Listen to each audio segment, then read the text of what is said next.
isso, eu fiquei sabendo. Muito bom.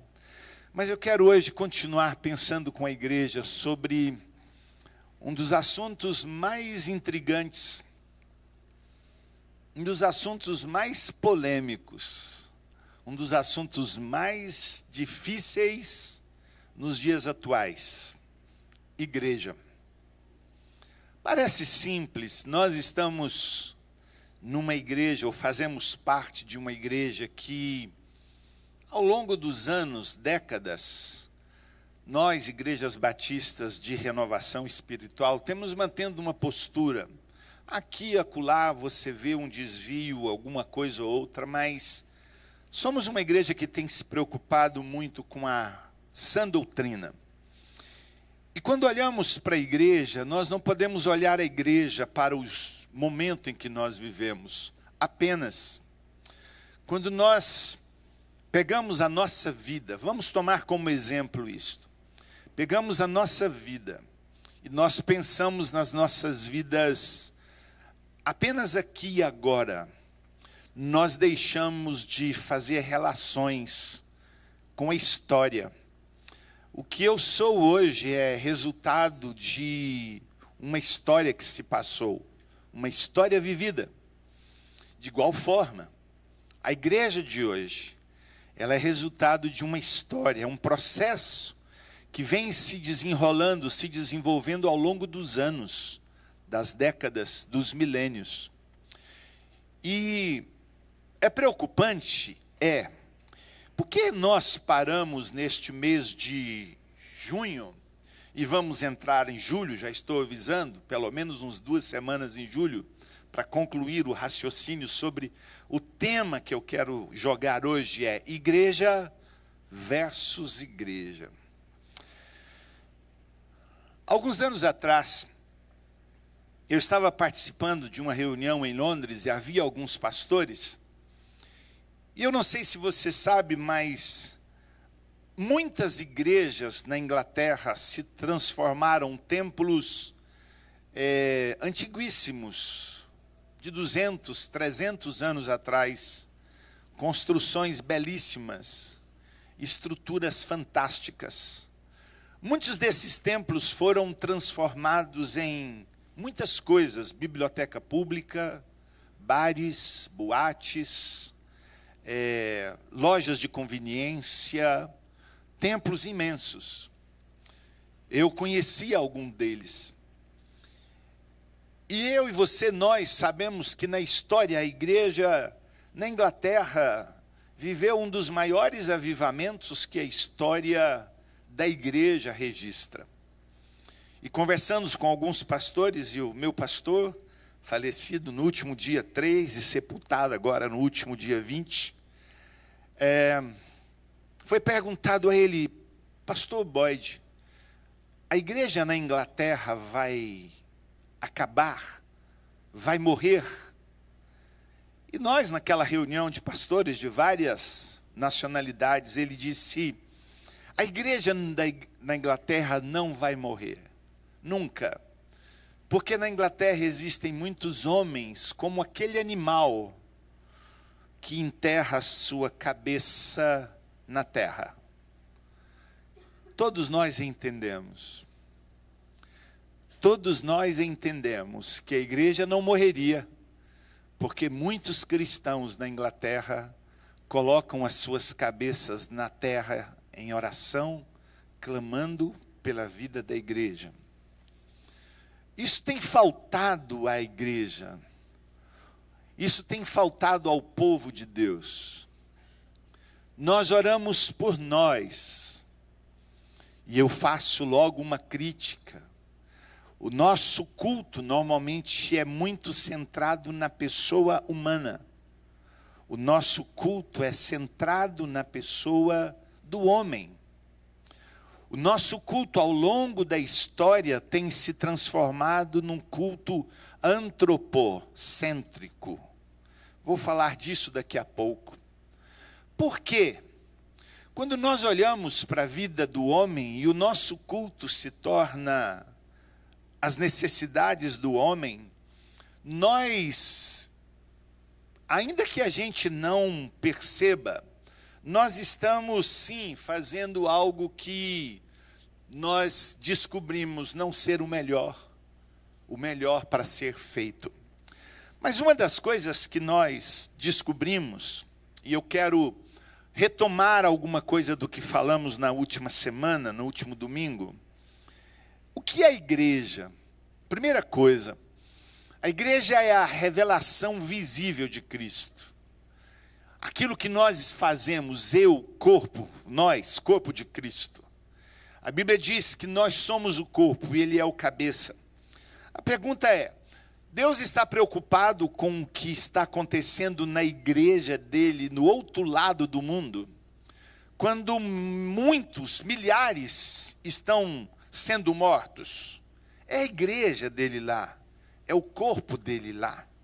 Essa semana eu estava lendo uma reportagem, uma matéria de uma revista cristã, e ela estava dizendo que na China, o governo chinês cortou a energia de todas as casas, de muitas casas, não todas, o todas escapuliu aqui, de muitas casas onde eles descobriram que há uma célula, um encontro de cristãos nas casas. Então o que o governo fez foi e cortou a energia elétrica dessas casas. Por que isto? Uma perseguição, um impedimento, um sofrimento. Cidades onde o frio intenso e as pessoas necessitam de aquecedor e elas sem o aquecedor, e esses irmãos em Cristo estão sofrendo isto. Aqui mais próximo, na Nicarágua, por exemplo, quando pastores estão sendo mortos, perseguidos, padres estão sendo perseguidos por causa da fé cristã. Então Deus se preocupa com o corpo dele na face da terra? Será que Deus está interessado do que acontece aqui na nossa cidade? Agora, vamos além. Será que Deus está preocupado e interessado do que tem sido pregado e ensinado em nome dele, como igreja? Será que Deus está interessado nisso? Seguramente Ele está interessado e Ele está preocupado. Uma segunda coisa que nós vimos é que a palavra de Deus é o fundamento da igreja. A igreja está fundamentada na palavra, na doutrina dos apóstolos. Qualquer coisa que a gente fuja da Bíblia, qualquer coisa que eu queira mudar a Bíblia, qualquer coisa que eu queira adequar a Bíblia à minha vida, é um grande pecado que eu estou cometendo. A igreja é fundamentada na palavra de Deus. Deus já deu para nós tudo que nós precisávamos ter. Toda a orientação necessária, nós já temos na Bíblia a palavra de Deus. Uma outra coisa que ouvimos e aprendemos é que a igreja é um lugar de comunhão e de ajuda uns aos outros. O texto de Atos diz que eles viviam em comunhão, comiam as suas refeições com singeleza de coração, estavam de casa em casa, tinham tudo em comum. Esta é uma outra característica da igreja. Uma outra característica a igreja tinha e devia ter, e este é o modelo. Todas as vezes que nós pensamos no modelo de igreja, nós precisamos correr na Bíblia. O que Deus tem para nos ensinar? A igreja tinha um estilo de vida de adoração. Unanimemente estavam no templo, adorando ao Senhor, prestando um culto ao Senhor. E hoje, o que nós percebemos, crentes que vão na igreja uma vez por mês, a cada 6 meses, nós temos muita preocupação com a educação dos nossos filhos e de segunda a sexta, pelo menos, os nossos filhos têm a disciplina de ir para a escola, para o balé, para o inglês, para o judô, para o futebol, para tantas coisas, mas ir para a igreja é algo que você não precisa, filho. E nós estamos formando uma geração distanciada da igreja, da casa do Senhor. A igreja era evangelizadora, como diz no verso 47 de Atos 2. Mas uma coisa nos chama a atenção e a pergunta é: quando é que Cristo Jesus voltará, se Ele depende da minha pregação? Quantas pessoas eu faço essa pergunta para nós. Quantas pessoas nós, ao longo do último ano, dos últimos 6 meses, nós levamos a Cristo? Se depender da minha evangelização, da sua, da nossa evangelização, da nossa pregação, quando é que Jesus vai voltar? Porque a Bíblia diz que o evangelho será pregado a todas as pessoas, nações, tribos e línguas, e então virá o fim. E por último, não menos importante, nós aprendemos e descobrimos que a igreja é uma igreja evangelizadora. Eu não sei por que está travado, filho, por favor. É uma igreja evangelizadora. Bom, qual era a marca desta igreja? A marca desta igreja era... Please. A marca desta igreja era a presença. A marca desta igreja era a evidência. A marca desta igreja era a manifestação visível, clara, do Espírito Santo de Deus. Não tinha outra coisa mais importante naqueles primeiros dias do que uma manifestação da pessoa do Espírito Santo de Deus na vida da igreja. A igreja era, sem dúvida nenhuma, conduzida, dirigida pelo Espírito Santo de Deus. Nós vamos ver no verso 43, que em cada alma, do capítulo 2 de Atos, que em cada alma havia temor, e muitos prodígios e sinais eram feitos por intermédio dos apóstolos naqueles dias. O que tem faltado à igreja no presente século, isso tem faltado há muitos séculos já, o temor pela presença de Deus. E quem traz isso a mim, a você, a nós, é a pessoa do Espírito Santo de Deus. Porque é o Espírito Santo que diz para mim e para você, para nós, quando nós estamos em pecado, diz a Bíblia que Ele nos convence do pecado, da justiça e do juízo. Então, eu sei, você sabe quando nós estamos agindo fora do querer de Deus, quando nós estamos caminhando fora da vontade de Deus. E a pergunta que podemos fazer hoje, qual é a marca da igreja no presente século? É uma marca de sinais e prodígios, de maravilhas. Nós temos visto a manifestação clara, visível, de Deus no seio das igrejas, das nossas igrejas, desta igreja, desta comunidade local. Vamos pensar nisto, mas também nós observamos que esta igreja, ela é fundamentada na pessoa de Jesus Cristo. Ela é fundamentada na pessoa de Jesus Cristo. No Evangelho de Mateus, no capítulo 16, no versículo 18, o Senhor falando, numa conversa com Pedro, Ele diz assim: também eu te digo que tu és Pedro. Jesus falando com Pedro, conversando com Pedro, também eu te digo que tu és Pedro, e sobre esta pedra, e agora Jesus aponta para ele, Cristo, eu edificarei a minha igreja, e as portas do inferno não prevalecerão contra a igreja. Tomando as palavras textuais de Jesus, jamais a igreja vai deixar de existir. Jamais o inferno prevalecerá contra a igreja de Jesus Cristo. A igreja foi escolhida. Eu vou usar uma expressão, por favor, e me entendam esta expressão. Eu não sou calvinista, mas a igreja foi predestinada para vencer. A igreja foi separada, escolhida para vencer. Então Jesus disse: as portas do inferno não prevalecerão contra ela. Contra ela quem? A igreja. Mas há um questionamento teológico dos estudiosos de que, por exemplo, a Igreja Católica Romana diz que Jesus estava falando que Pedro, a igreja seria edificada sobre Pedro. Não, se fosse Pedro a gente já estava no inferno há muito tempo. Seguramente que Pedro foi o primeiro papa, nada disso também. Jesus estava falando dele. E nós temos ainda uma segurança de que esta igreja, é edificada sobre Cristo Jesus. O salmista diz no Salmo 118 as seguintes palavras: a pedra que os construtores rejeitaram, essa veio a ser a principal pedra angular. Isto procede do Senhor e é maravilhoso aos nossos olhos. Está no Salmo 118, nos versos 22 e 23.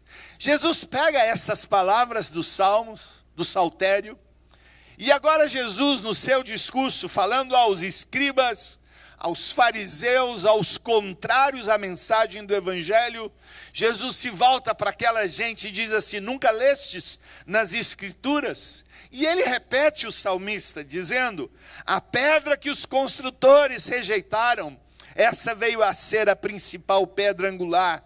Isto procede do Senhor e é maravilhoso aos nossos olhos. Ora, se nós sabemos destas coisas e fundamentados na Bíblia, na palavra de Deus, será que para nós é importante saber o que é igreja? O que é ser igreja? No próximo domingo, algumas pessoas descerão aqui às águas do batismo. Nós vamos com alegria celebrar o batismo desses irmãos. Nós estamos sendo inseridos neste corpo. Através do batismo, não. O que me insere na igreja não é o meu batismo. O meu batismo é a minha confissão pública daquilo que o Senhor fez no meu coração. Eu sou inserido na igreja pela fé. Eu sou inserido na igreja, no corpo de Cristo, não numa igreja local, porque, abrindo parênteses, somos um organismo, corpo vivo de Cristo. Como igreja local, somos uma organização, temos um CNPJ, temos impostos, contas para pagar. Com o que fazemos isso? Com os nossos dízimos e ofertas. Fecha parêntese. Mas nós temos, então, o entendimento, será que temos o entendimento do que significa estar inserido no corpo de Cristo, fazer parte da igreja, como membro da igreja?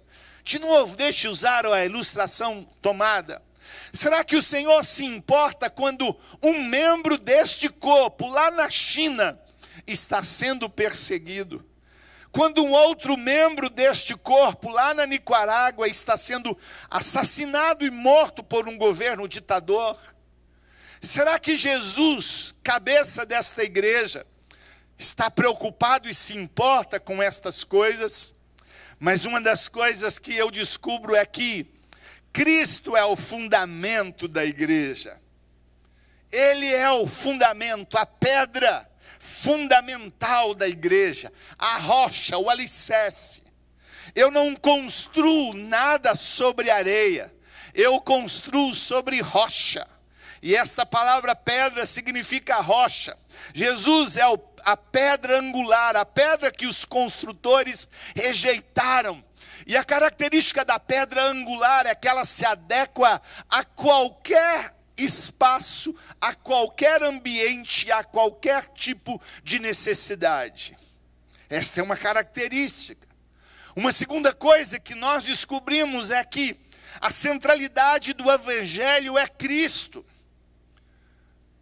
E o que tem acontecido quando nós percebemos os nossos cultos, as nossas celebrações?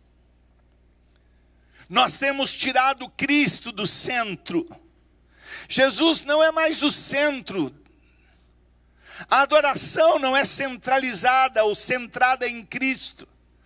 Nós, ao longo da história, estamos gradativamente, Ele, Jesus Cristo, tem sido tirado do centro. É como se aqui é o centro. Então vamos fazer o seguinte, vamos tirar Jesus do centro e vamos colocá-lo do lado. E Ele foi sendo colocado do lado. E como isto aconteceu?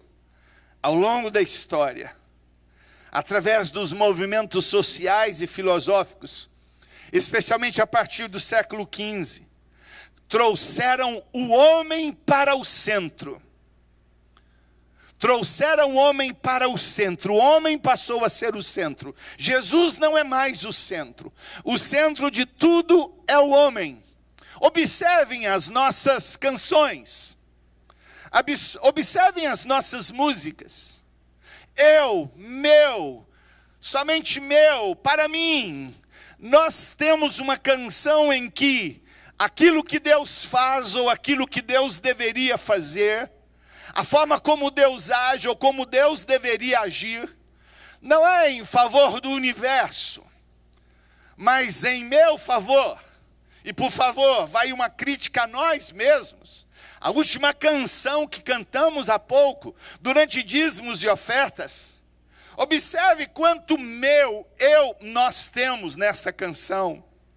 Nós precisamos, como igreja, ser críticos, desculpe o Ministério de Louvor, mas desculpe Igreja Batista Casa do Povo, somos nós, e não é nós o problema. Nós precisamos entender e dizer, escuta, qual que é a centralidade, qual é a pessoa mais importante no culto? É Jesus Cristo ou as minhas necessidades? É Jesus Cristo ou os meus problemas?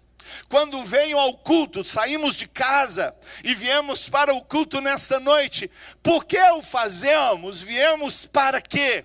Para resolver nossos problemas?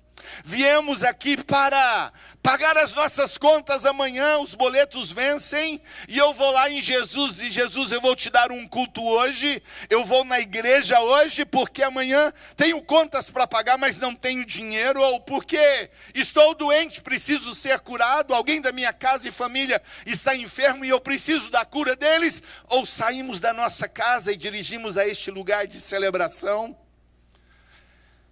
para dar um culto onde Jesus Cristo é o centro, não a minha necessidade. É esta reflexão que eu quero fazer com a igreja. É interessante, quando voltamos no livro de Atos dos Apóstolos, havia muita perseguição contra a igreja.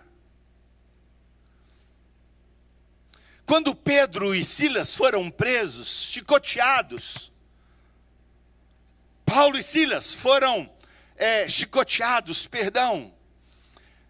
foram açoitados, jogados no fundo do cárcere. A Bíblia diz que eles estavam lá dizendo assim, ei Deus, nós estamos aqui, com as nossas costas sem sangue puro, no fundo deste presídio, desta cadeia fédida, úmida. Ei Deus, nós estamos aqui porque nós estamos pregando a tua vontade, pregando o evangelho. Observe bem a linguagem que Paulo usa lá.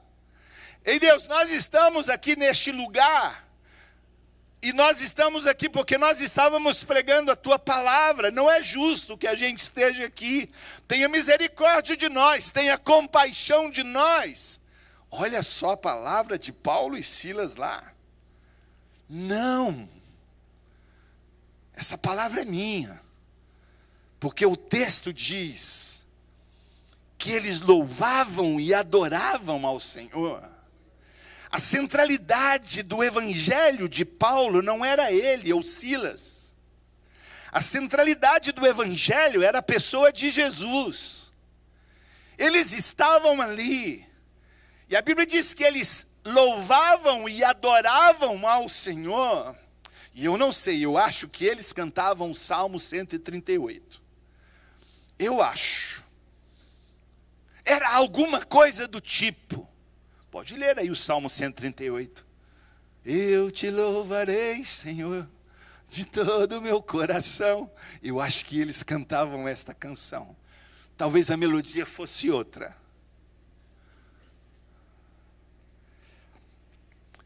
Jesus tem sido tirado do centro.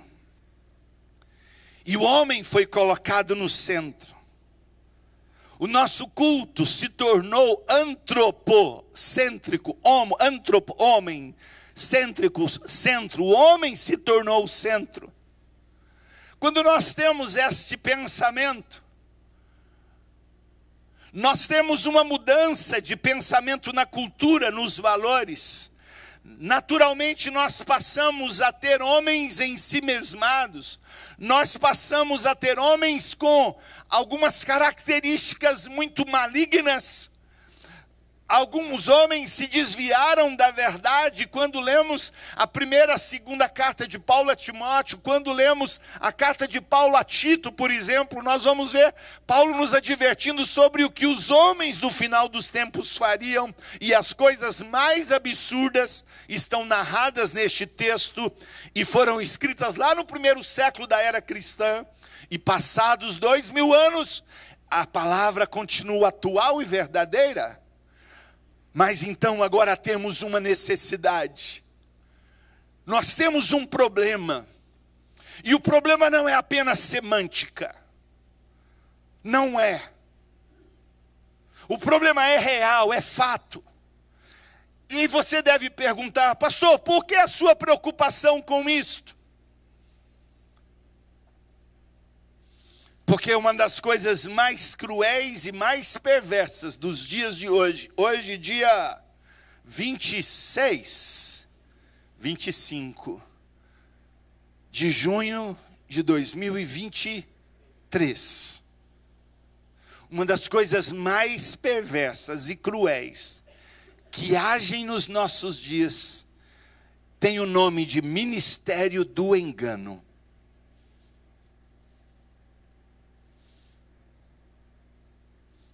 Por favor, grave esta palavra. Ministério do engano. Hoje nós temos igreja versus igreja. Hoje a nossa luta não é contra o inferno. Hoje na mente, no coração de muitos homens, o problema dele, a luta dele é o outro. Eu me lembro que há alguns anos atrás, aliás, há muitos anos atrás, e nessas próximas semanas eu quero falar um pouco sobre isso, sobre os movimentos, sobre aquilo que a gente tem percebido ao longo da igreja, sobre o movimento neopentecostal, uma igreja, versus a igreja pós-moderna, outra igreja. Mas eu me lembro que nos anos 90, nos anos 2000, me lembro exatamente, pastoreava no norte do Brasil, eu estava dentro do carro. Isso não mudou. Um dia desse, indo para São Paulo, há semanas atrás, eu tenho um negócio assim, quero ouvir música. E estava assim o meu Spotify, enfim, eu estava lá no rádio e procurando ligão, e caiu numa rádio de uma igreja. Eu falei, deixa eu ver o que esse cara está falando. E a hora que eu ouvi ele falando, numa tal de Mezuzá, bom, já falei o nome, e falava outra coisa, e um carnê daquilo, um carnê daquilo outro, eu comecei a falar, meu Deus, o que esse cara está fazendo? O que é isso? Que mentira é esta? Mas deixe-me voltar lá nos anos 2000, eu estava dentro do carro, e também ouvindo música, de repente entrou um locutor, um pastor, um grande dessas redes aí, e disse assim, ei você, da Igreja Batista, Presbiteriana, Quadrangular, Assembleia de Deus, e o locutor foi falando o nome de algumas denominações, venha e consagre o seu dízimo na igreja,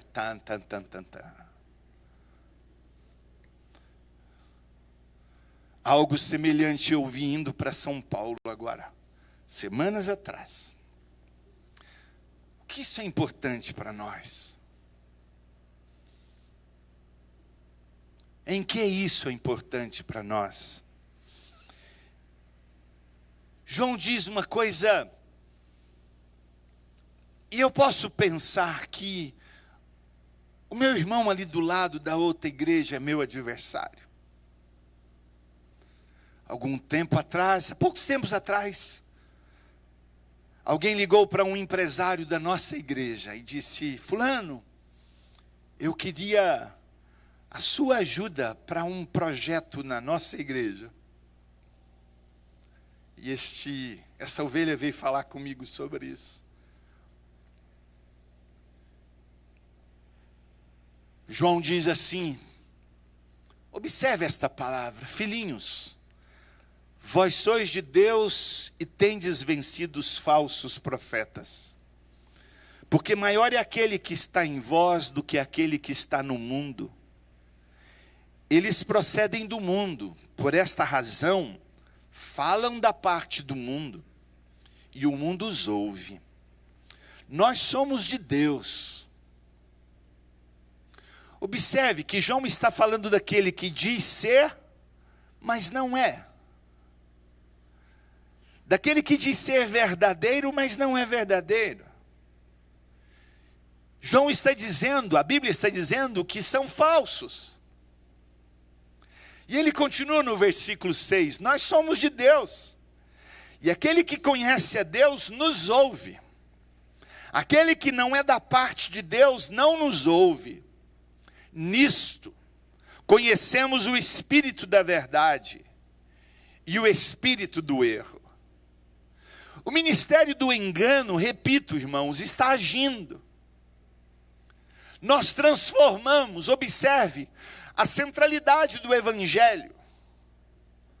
Nós tiramos Jesus do centro do Evangelho. E quando falo nós, ao longo da história da igreja, nós tiramos Jesus do centro e nós colocamos, e nós entronizamos o homem. Nós demos poderes a este homem.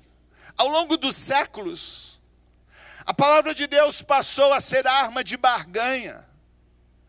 A palavra de Deus passou a instrumento de manipulação. A palavra de Deus passou a ser instrumento de mordaça, de cativeiro, de aprisionamento, de múltiplas formas. Paulo nos diz lá em Gálatas, no capítulo 4, no verso 1, para a liberdade foi que Cristo vos libertou, não sujeitais ou não submetais de novo a jugo de escravidão. Por que Paulo está falando aos Gálatas sobre uma liberdade em Cristo?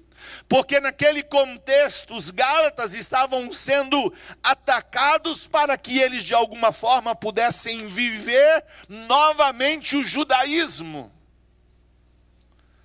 As coisas da lei.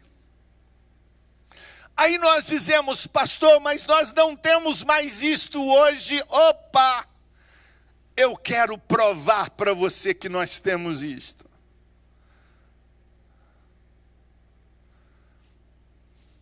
Há muitas crenças no nosso meio que não são verdadeiras.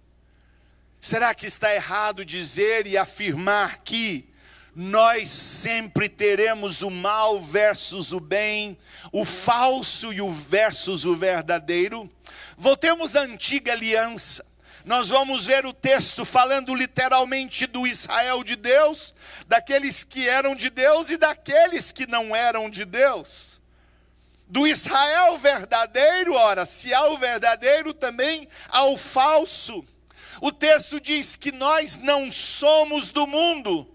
Jesus diz no Evangelho de João, no capítulo 17, na famosa e belíssima, uma das mais lindas orações que temos registrados na Bíblia. Jesus diz no Evangelho de João 17, na oração sacerdotal, Jesus dizendo assim, ei Senhor, eles estão no mundo, mas eles não são do mundo.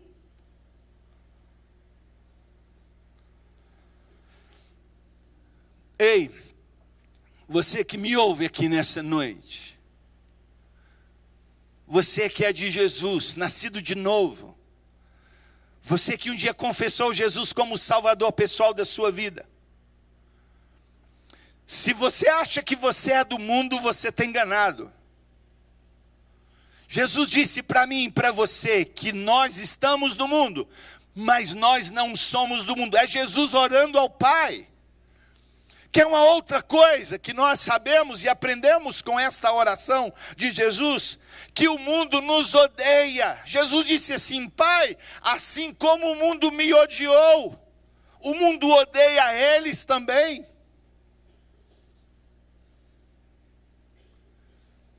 Não há como a igreja ser amiga do mundo. Não tem como nós dizermos que somos contemporâneos, e a palavra contemporânea significa literalmente segundo o padrão do mundo. Não tem como nós sermos contemporâneos e bíblicos.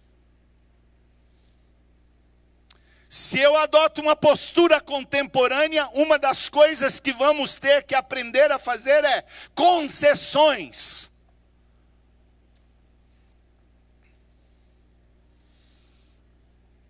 E aí entra uma coisa que vamos conversar em breve, da hipergraça. Graça, graça, graça. Mas o que Satanás fez ao longo dos séculos, se o mundo nos odeia, se nós não somos do mundo, então o inimigo usou de uma estratégia, historicamente. A igreja caminhou bem, crescendo, multiplicando, ganhando almas para Cristo. E quanto mais perseguida, mais a igreja crescia. Quanto mais cristãos morriam, mais novos nascimentos tínhamos. Pessoas viam a morte dos cristãos e diziam: eu quero morrer igual um cristão desse. Era essa a história. Caminhamos no primeiro século, no segundo século, no terceiro século, entre 312 e 313. Um imperador romano dizendo assim: se eu não posso vencer os cristãos, então eu vou me aliar a eles. E um tal de Constantino, imperador romano, diz: a partir de hoje, todo o império, eu e todo o império, somos cristãos. Que desgraça. A história diz isso. A igreja começou a ser introduzido na igreja os deuses romanos, o paganismo, o culto romano, culto à divindade, culto à celebridade, culto a esse, aquilo, aquilo outro. Terceiro século para quarto século da era cristã, Jesus foi tirado do centro. Pastor, o que isso tem a ver comigo hoje? Vamos contextualizar? O que é o centro da sua vida hoje?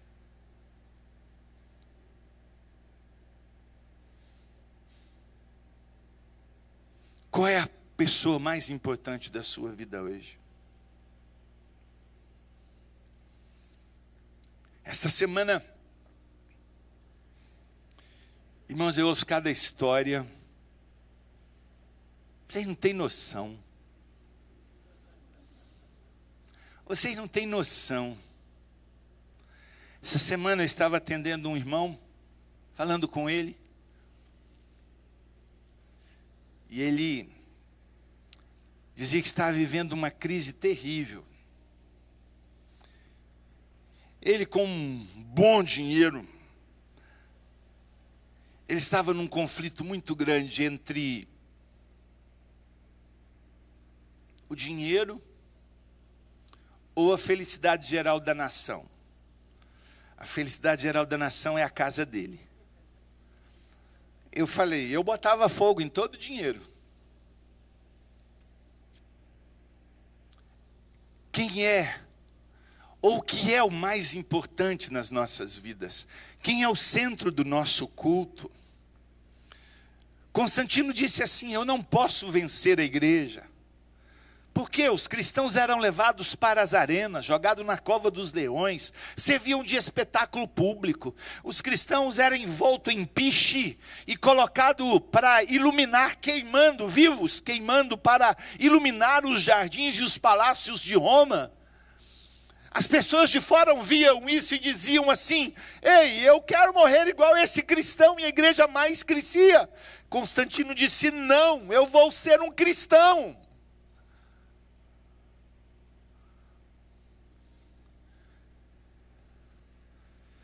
Ele faz um casamento com uma igreja.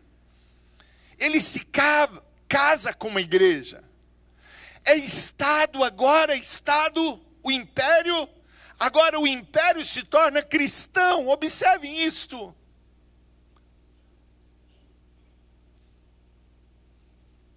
Aqui agora eu não posso dizer mais que os deuses romanos, sol, lua, água e tantos outros deuses,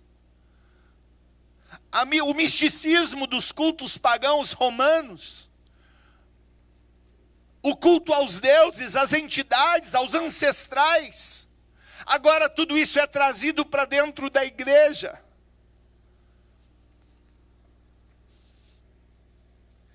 E não é à toa que Jesus diz lá no Evangelho de Mateus, no capítulo 24, no versículo 12, ele dizendo assim, citei este texto no último domingo: e por se multiplicar a iniquidade, o amor se esfriará de quase todos. De novo, eu quero dar ênfase ao quase, quase não é todos, quase todos.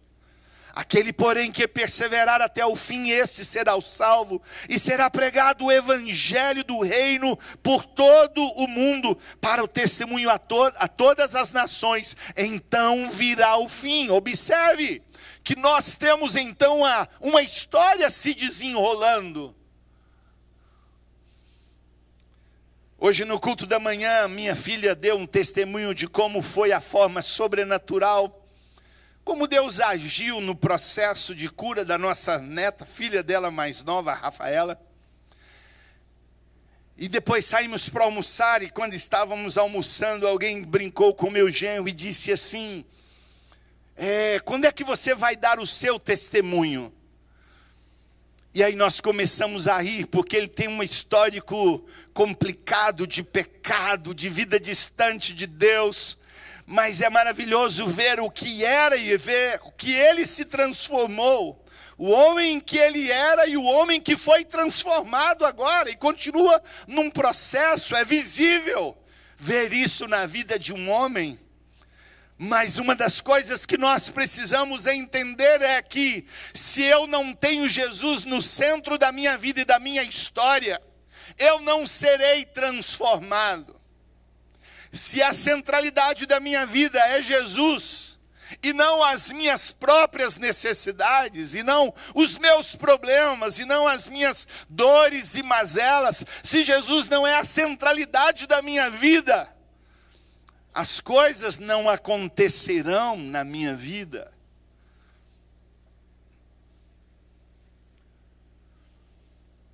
Vocês sabem, e se não todos, muitos sabem, eu venho de uma família disfuncional, órfão de pai vivo. E eu costumo dizer que o órfão de pai vivo, ele é um órfão, ou a orfandade dele grita todos os dias, 24 horas por dia. E eu comparo a orfandade à subnutrição, ou a desnutrição infantil. Já disse isto. Estudem, toda criança desnutrida, toda criança que cresce desenvolvida, quando cresce, a desnutrição vai marcar toda a história desta criança, até que ela morra na sua velhice, os anos que ela viver. Quando nós percebemos a orfandade presente na vida de alguém, dioturnamente, ela luta contra alguns sentimentos muito presentes na vida deles, na vida dele. Um sentimento de rejeição, de abandono, de não pertencimento. Constantemente. Nós precisamos perceber isso, reconhecer que existe isto em nós, e nós voltarmos e dizer: Senhor Deus, na pessoa do teu filho, assuma a minha paternidade. É quando eu me identifico com Jesus, ou seja, o Filho de Deus, agora através do meu irmão mais velho. Vamos lá, Jesus, o meu primogênito mais velho, o primeiro da minha casa. E eu sou ligado a este Cristo, e através deste Cristo sou conectado a uma filiação em Deus.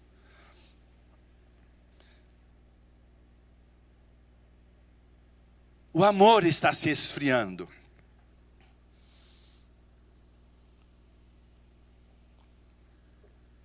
A igreja está se esfriando. A igreja está declinando. Mas de novo eu afirmo aquilo que Jesus afirmou: as portas do inferno não prevalecerão contra ela. Eu não sei como esta igreja vai chegar no fim, mas eu tenho uma certeza e uma convicção: esta igreja que aí está, esta igreja Jesus não vai levar. A igreja dele é pura, santa, imaculada, sem mancha, sem ruga. A igreja dele não é contaminada com pecado. A igreja dele não está associada ao mundanismo.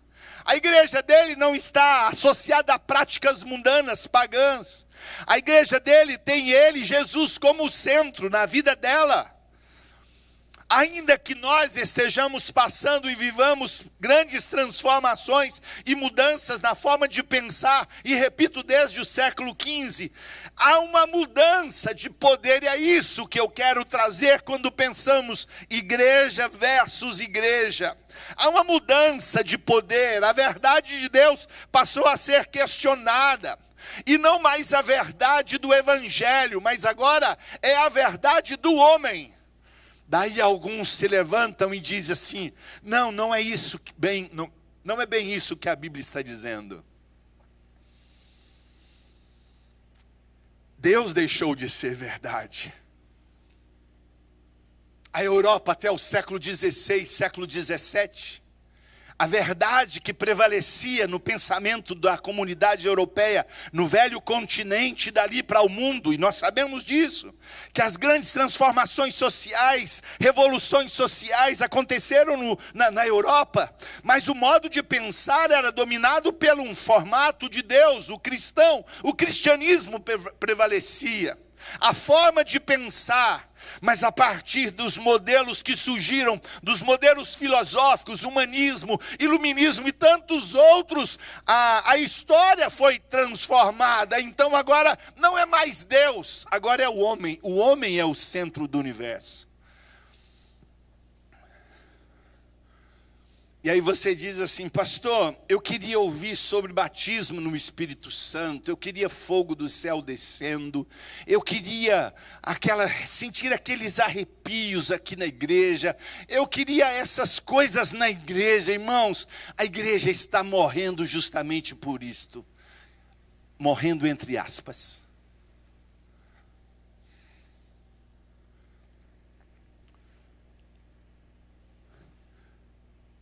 Qual o nome que damos para essas mudanças? Secularização, pós-modernidade. Pós-modernidade. O que passou a dominar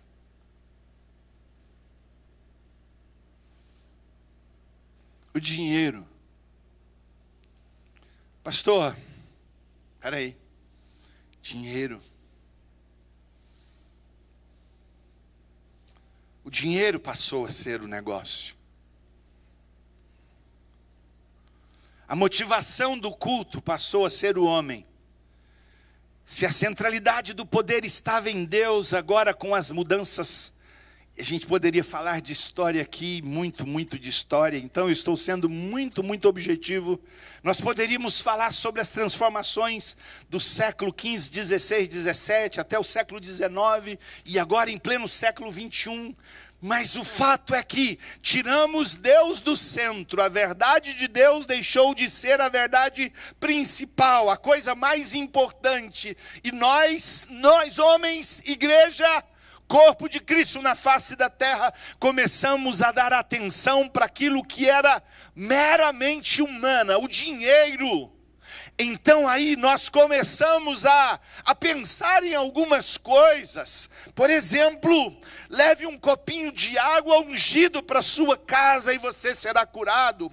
Leve um lencinho ungido com óleo ungido, ou molhado no óleo ungido, ponha sobre o enfermo. Mas faça isso por uma bagatela de X reais.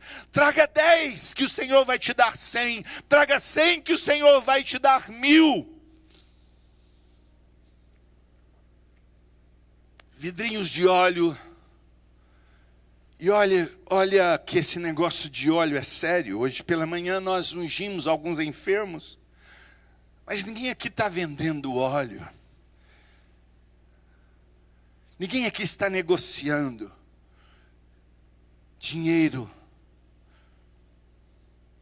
O dinheiro trouxe alguma coisa chamada poder. E este poder trouxe autoridade. Você pode inverter. Você pode dizer que foi dada autoridade a algumas pessoas. Essas pessoas passaram a ter poder. E como autoridade e poder passaram a ter dinheiro. Quando nós olhamos para estas coisas, nós percebemos que o centro não é mais Jesus. As coisas sagradas foram banalizadas. Você vem na igreja, eu me lembro que certa feita uma ovelha estava ouvindo, entrou nessa e ela foi ouvindo o rádio, saiu do trabalho. Era uma pessoa que nós como igreja ajudávamos financeiramente, constantemente ajudando. Ela era sozinha e ela trabalhava numa rede de televisão lá do norte do Brasil, numa empresa. E ela então ouviu um apelo pelo rádio. E é o apelo dizendo: venha e consagre todo o seu salário aqui na igreja tal. E ela querendo aquilo e movida pela fé. Observem como o poder e a autoridade podem ser instrumentos de manipulação na vida de muitos. Ela pegou tudo aquilo e foi e entregou lá na igreja tal. Tudo. Naquela semana, recebi um telefonema e ela foi na minha sala, se assentou comigo, falou com a secretária primeiro e disse: pastor, aconteceu isso.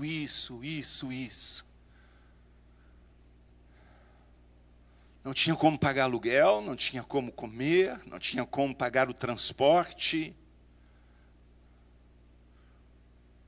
Má fé.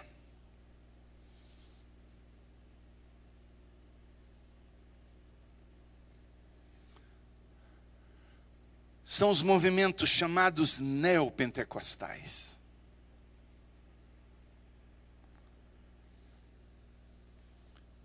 E eu precisava e posso dar os nomes.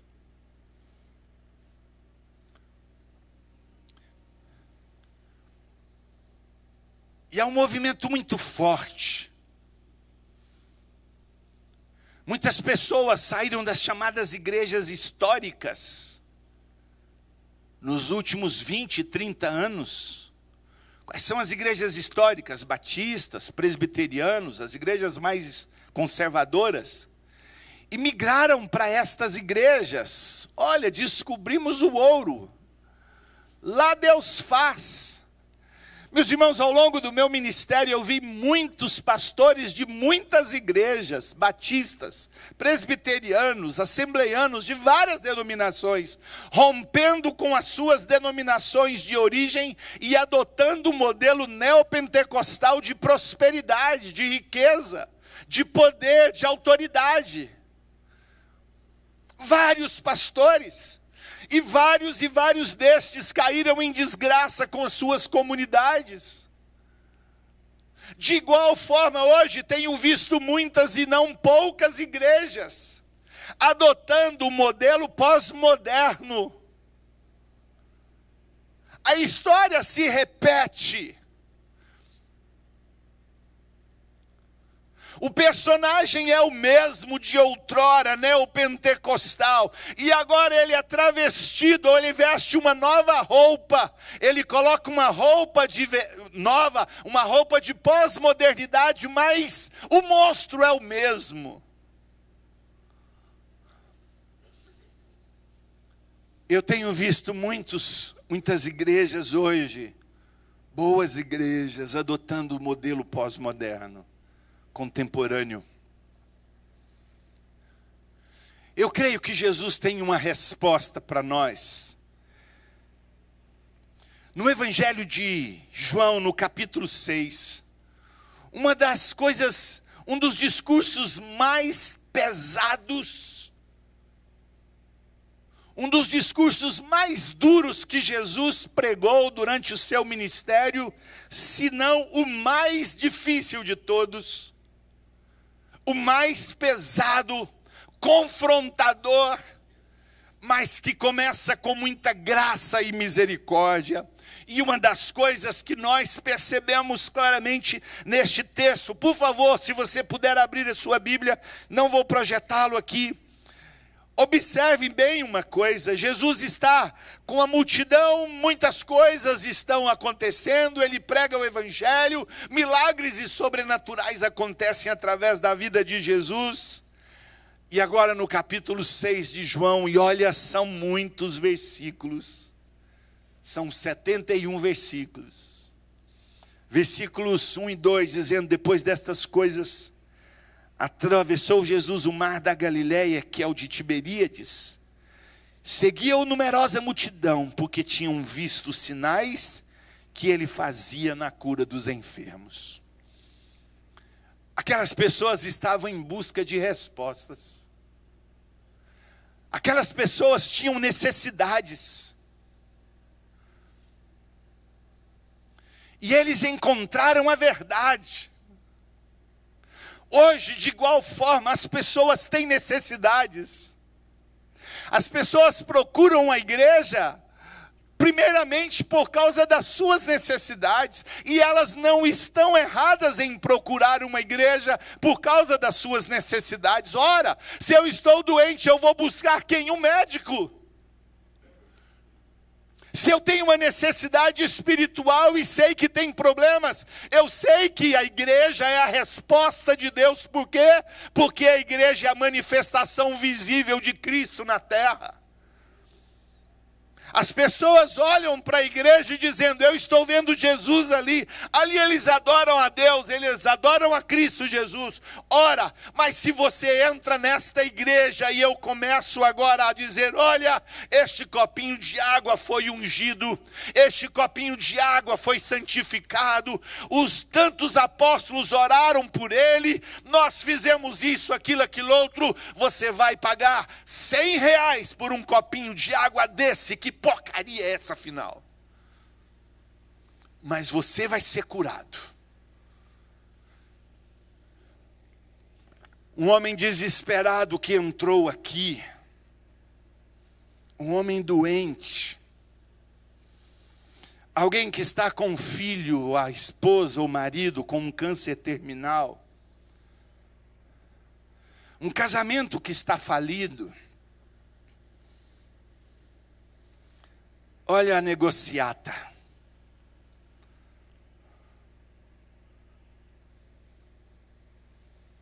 Ele não vai pagar R$100 por um copinho de água desse. Ele dá a vida dele por um copinho de água desse. Porque eu estaria mexendo com a coisa mais importante na vida desta pessoa. E não é o dinheiro dela. É a vida dela.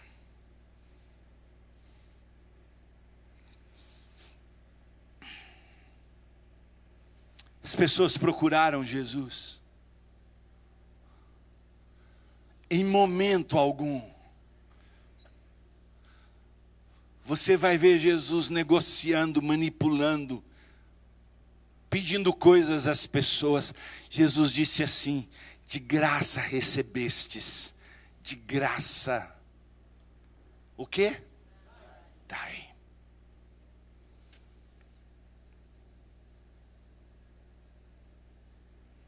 Essa semana, nos 3 cultos fúnebres que eu fiz, com tristeza,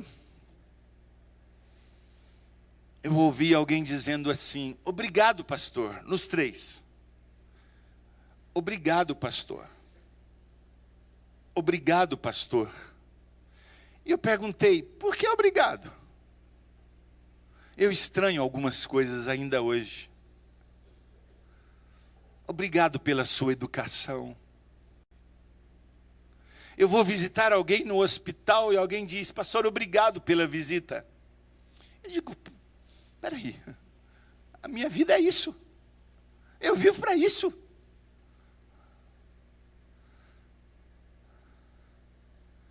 Jesus jamais virou as costas para um necessitado. Mas todas as vezes que alguém necessitado procurava, tinha uma resposta. Mas jamais Jesus usou da necessidade desse necessitado, ou usou da necessidade desse necessitado para fazer qualquer coisa em benefício próprio. Nós, enquanto cultura brasileira, irmãos, nós somos místicos demais. Nós carregamos na nossa pele, no nosso sangue, do nosso DNA, as marcas de um país, ou da cultura africana, da pele negra. Nós carregamos a indiferença e a frieza, e o misticismo, a religiosidade do europeu, mas nós carregamos as crendices do indígena. Nós nos tornamos um povo místico via de regra. E nós somos facilmente manipulados em nome do espiritual, em nome das profecias. Escute, eu creio em profecia, eu creio nos dons espirituais, eu creio em cura, eu creio na palavra de revelação, eu creio na palavra profética. Nós cremos nisso, mas precisamos reconhecer que muitas e muitas vezes estas coisas ditas como espirituais são instrumentos de manipulação da vida de pessoas. Ei, Deus tem uma palavra para você.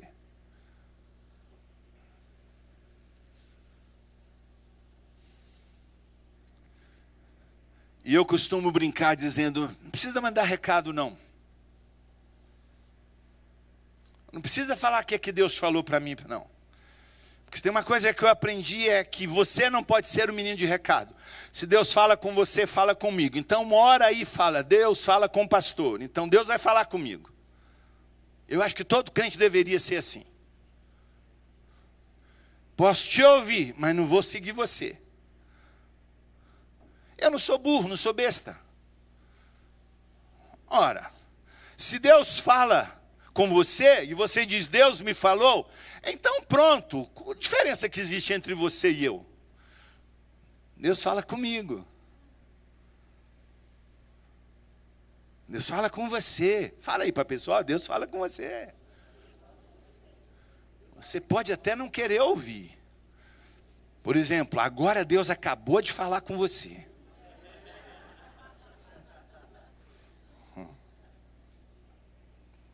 Segunda coisa,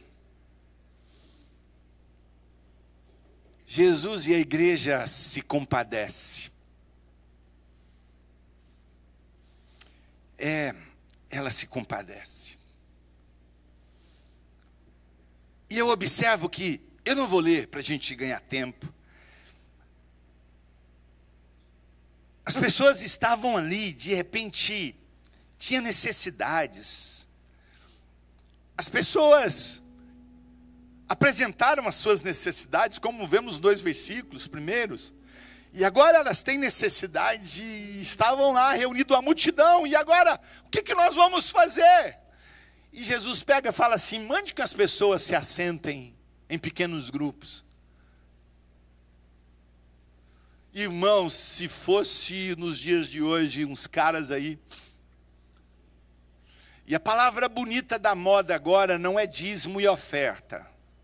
A palavra bonita da hora agora é: não dê dízimo e oferta. Seja politicamente correto. Seja generoso. Olha que descoberta que eles fizeram na Bíblia. Generosidade. Eu estou vendo tanta gente boa agora. Aqui nós falamos de dízimo. Nós cremos que Deus estabeleceu o dízimo como princípio. Se você quiser ser dizimista, seja, se não é problema seu, que o seu dinheiro seja para sua bênção ou sua perdição. Você escolhe o caminho, mas generosidade é resultado de um coração convertido e não de um coração politicamente correto. Porque se for olhar para o Vasmi, para o pastor Vasmi, eu não sou politicamente correto. Não tem como ser. Eu não sou contemporâneo. Eu sou bíblico. Então, por exemplo, eu não posso conivir com pecado. Mas Jesus se compadece. Ainda que houvesse grande necessidade daquela multidão. Jesus não pede dinheiro para aquela gente. Jesus não explora a necessidade daquela gente.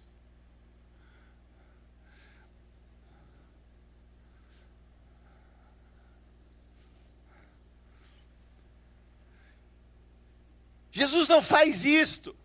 Vocês estão entendendo quando eu coloco diante dos nossos olhos igreja versus igreja? Porque existe uma igreja verdadeira, mas existe uma igreja que não é verdadeira.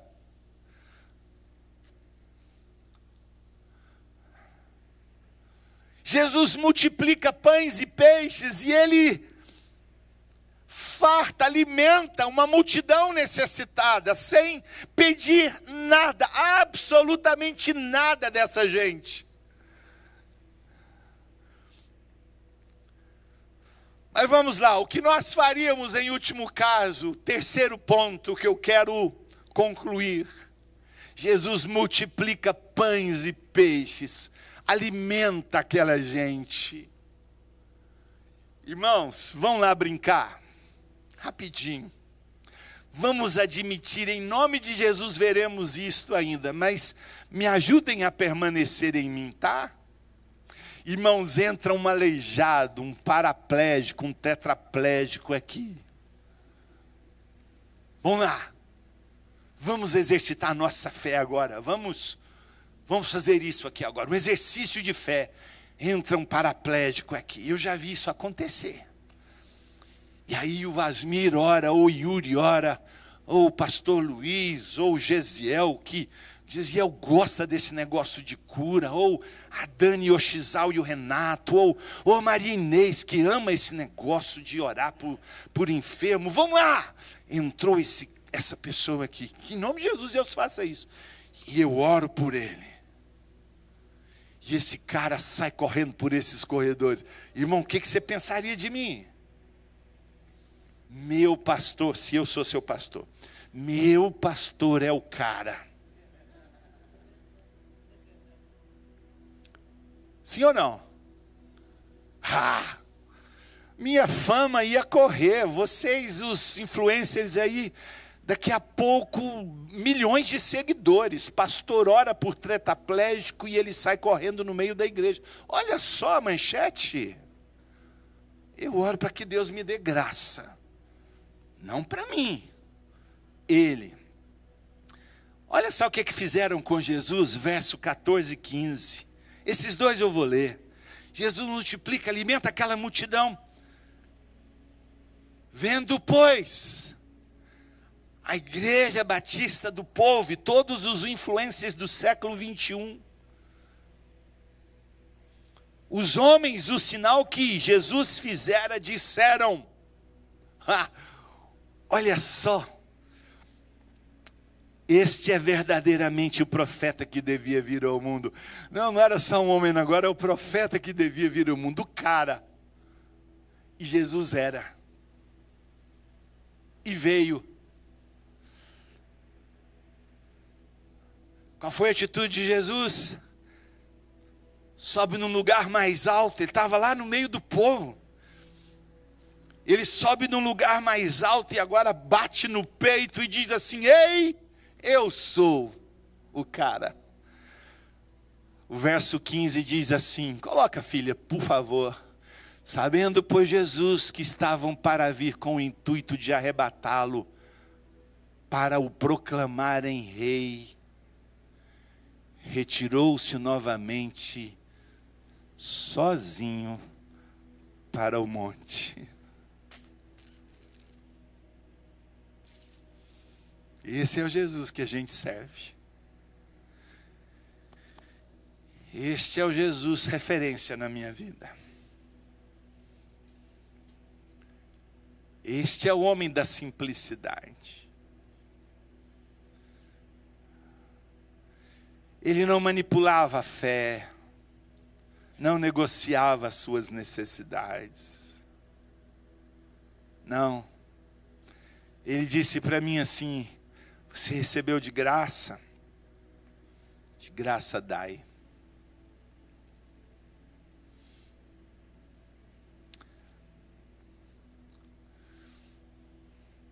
Talvez seja um lado perverso da igreja. Um outro lado perverso da igreja, falaremos isso no nosso próximo encontro. O outro lado perverso da igreja é aquela igreja dizendo assim: continue no pecado. Você só precisa da graça de Deus. Sabe o que uma e outra têm em comum? Algumas coisas. Poder como um princípio básico. Quer uma outra coisa? Neopentecostal e pós-moderno. Baixo padrão moral.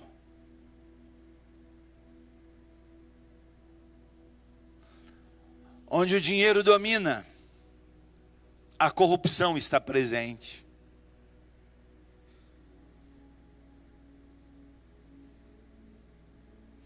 Onde o dinheiro prevalece, o poder, o ego, o Deus chamado Mamon governa, reina. E junto a ele tem alguns espíritos chamados adultério, prostituição, e assim vai.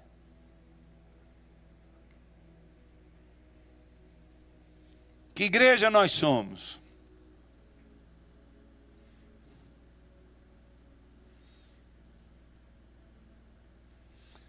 Uma igreja em que Jesus é o centro, ou o homem é o centro?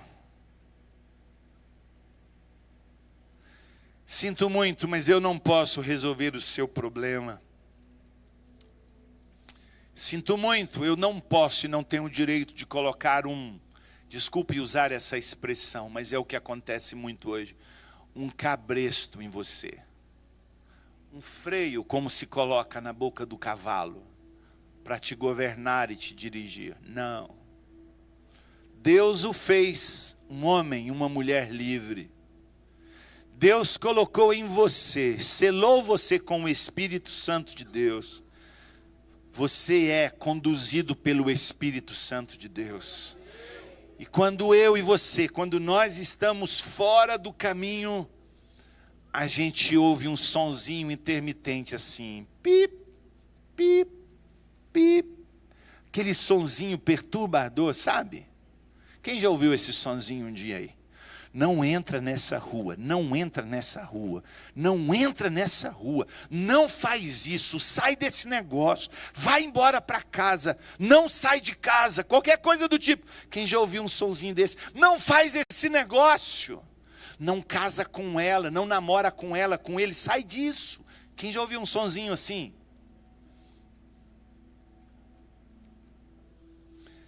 Esse sonzinho chama Espírito Santo. Aí quando você se faz de surdo e de cego, quais são as consequências?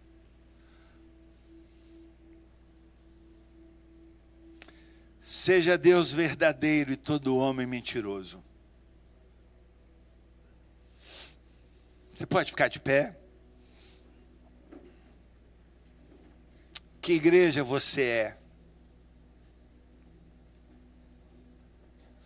O que o Espírito Santo de Deus tem feito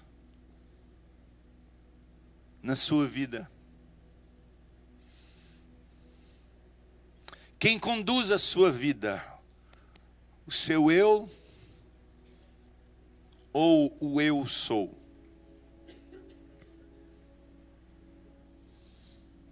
Gesiel.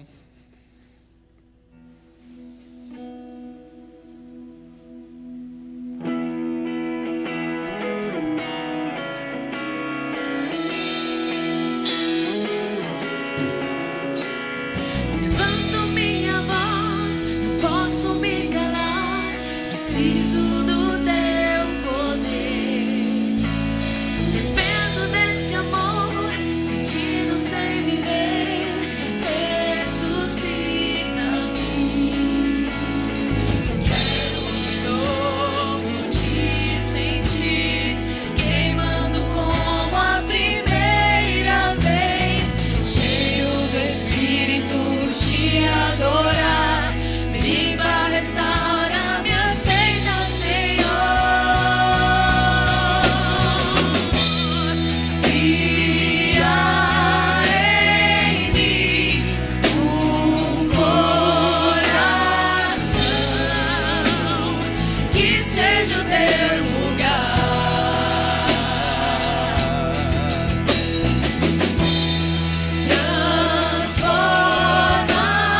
Transforma-me, faça de mim um hino pro teu louvor.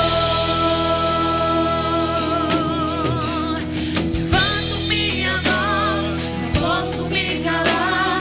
Preciso do teu poder. Dependo desse amor, sentindo sem viver. Ressuscita-me. Quero de novo te sentir, queimando como a primeira vez. Cheio do Espírito, te adorar. Me limpa, restaura, me aceita, Senhor. Cria em mim um coração que seja o teu lugar.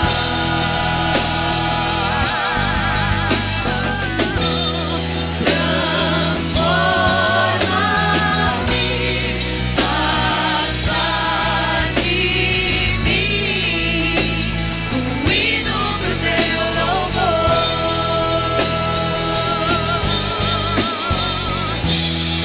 Cria em mim um coração que seja o teu lugar.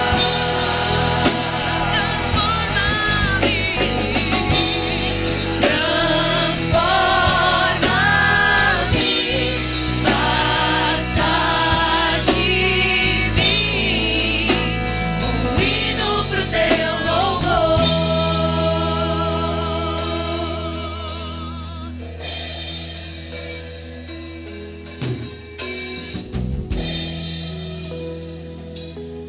Cria, Deus, em nós um coração puro e renova dentro em nós um espírito inabalável. Refletir e pensar a igreja é refletir e pensar aquilo que nós somos. Que eu e você, que nós tenhamos Jesus como centro, como a pessoa mais importante das nossas vidas. Que nós não estejamos apegados a coisas. Que nós não transformemos coisas em ídolos. Que nós não transformemos objetos, pessoas e nem mesmo um lugar de culto como este como sendo objeto de adoração. Não. Que Jesus seja o centro da minha vida, da sua vida. Eu e você, nós podemos, onde quer que nós estivermos, seja elas quais forem as necessidades, eu e você, nós podemos correr lá aos pés dele e dizer assim: Pai, em nome de Jesus eu estou diante de ti. E eu hoje estou com essa necessidade. Ajuda-me. socorre-me. Eu preciso de ouvir a tua voz, fala-me, instrua-me, conduza-me, e Ele fará. Deus, eis aqui nossas vidas, eis aqui a tua igreja. Senhor, nós pedimos hoje uma única coisa. Quando muitos têm corrompido o sagrado, profanado o sagrado, abandonando a verdade, a nossa oração é, como igreja, como homens e mulheres de Deus, guarda os nossos corações. Senhor, guarda os nossos corações e ajuda-nos.